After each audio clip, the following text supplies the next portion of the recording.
Hey guys, what is up? I'm James Streamers Reptiles. In today's video, we're going to be taking a look at the mealworms and how I breed them. This is something that I was asked in a YouTube comment, I believe. That's what we're going to be doing today. It's not going to be super long. I just want to go over it with you guys, and maybe I'll show you some other stuff going on real quick at the end. So I use this whole rack, and it's actually 2 racks I put together. I kind of just cut them, stuck the poles in, threw some tape on just to make sure it wasn't really going anywhere. You know, it's a little, I don't want to say top heavy, but I'm not going to really pull it out. I move it every once in a while for cleaning and whatnot, but basically the oldest worms sit at the top. I feed them carrots and I keep bran in there.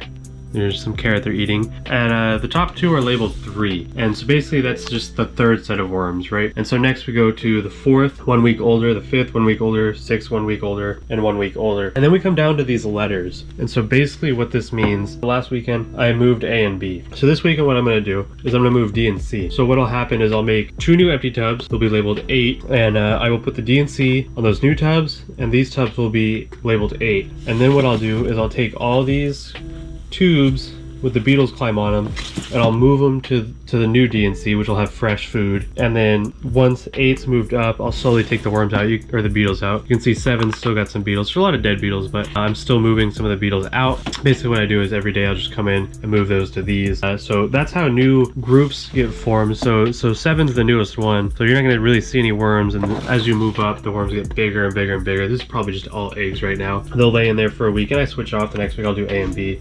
And down below is a little bit different. I have 2, you can see all the beetles on this tube.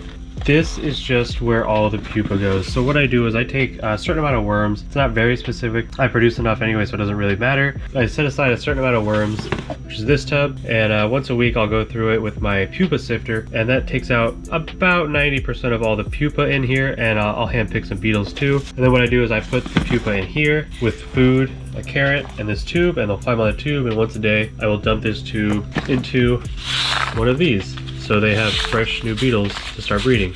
Just like that. And then I have a couple other, these are just extra worms I bought from work. I don't know if I'm gonna feed these off or what yet, if I'm gonna let them grow up into beetles, but for that reason they're just on their own with some bran and a carrot. And then this one is what was left over when I sifted last week. So I will be feeding again, today's Wednesday, I'll be feeding again Friday, so I'm just gonna leave them here, and I'll feed those off. I don't really want to feed these ones off. I think the majority of these are a little too small. It's a give and take, every week's different. I just kind of judge it. If those look a little small, I will buy worms. You can see it's getting really full. So I think what happened is this is the week I started really having a lot of beetles, and it's finally up at the top. And so these are really full with a lot of worms, and the worms have been eating less because there's so much more in there. So there's like a ton of little worms and not a bunch of big worms. So I don't know what's gonna happen. I might split these up, but I'm kind of out of space. So that's kind of how I breed the mealworms. And to elaborate a little bit more with the feeders, I also have down here the dubia roaches, and you can see I've already taken some of the cardboard out. I think I'm about done with the dubia roaches. You know, it's always fun to breed them, but I don't really feed enough of them off to care that much, and moving the table a lot lately makes me think, why do I have this down here? It just makes it really hard to move the table. So I went through today and I fed off about 10. Every couple of days I'll probably go through and I'll feed off a couple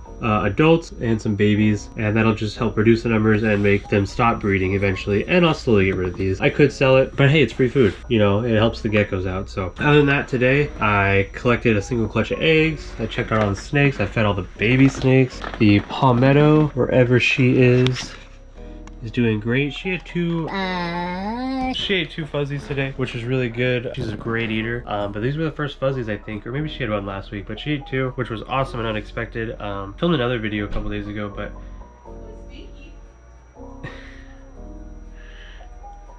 it's stinky.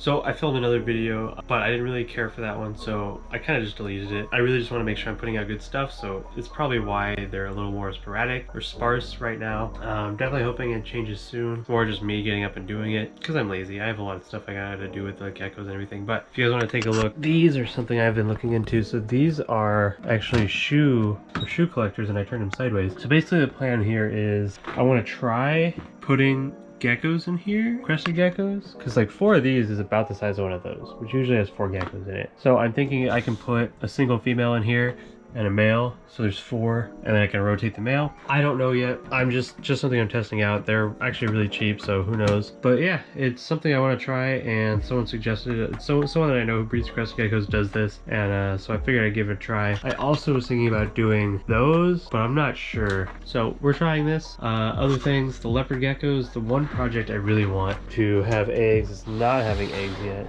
and that is these 2 black knights. They're hard to even see on the soil, but the female's a little young, so if we get eggs this year I will be happy, but I'm not gonna hold my breath on any of that. Of course, he flipped his water dish, so that's gonna be it for today's video. I hope you guys enjoyed. Make sure to like, comment, subscribe. All that definitely helps out, and it makes me aware that you guys want more content from me, so definitely let me know, and catch you guys in the next video. Peace out. I'm gonna go get ice cream.